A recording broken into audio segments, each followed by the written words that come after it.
Kia ora whānau. Yeah, I've been thinking a lot recently and writing a lot about, I guess, the way that we interact with one another, both in social media and our advocacy and activism.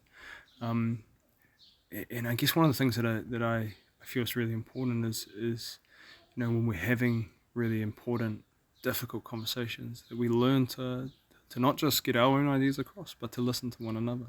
One of the things that I observe a lot happening in the kind of cultural moment that we're in is that there's a lot of talking past one another, and almost like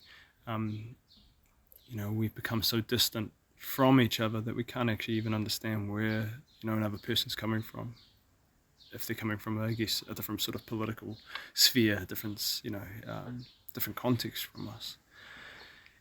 And I'm reflecting a lot as we're heading into 2023. We're heading into election year. It's going to be a pretty intense year, and there's a lot of important conversations we need to have as a community. Because at the end of the day, that's what election year is. It's a year for us to stop, reflect, to figure out what do we want to be as a society, who do we want to be, what is our vision for Aotearoa into the future. And it's important that we come together and we have that conversation and we figure that out. However, there's also huge potential that this year could be really ugly and nasty. And I know everyone on every side of the political fence will be saying, well, it's them, they're the problem. But I think it's a really important opportunity for us to look inside and see, how are we engaging with those we disagree with? Is our debate, our dialogue, our conversation, even the stuff that we put out there, is it done in a way that is loving, that is open, that provides an invitation for another to engage with us, to learn, to grow, to come alongside us? There's huge opportunity this year for us to move forward as a community, to really center on what our values are, to solidify who do we want to be coming out of COVID-19 and the year of hell that we've had over the last few years. What do we actually want for our country and for our people? What is that vision of Aotearoa we would like to put forward and start working towards?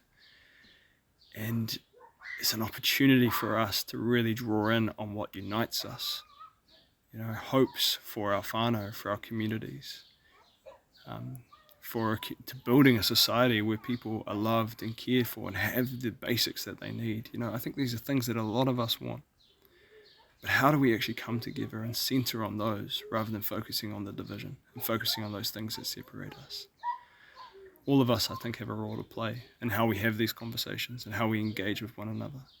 We can either open a door and create an invitation, or we can close it. Anyway, just some whakaaro.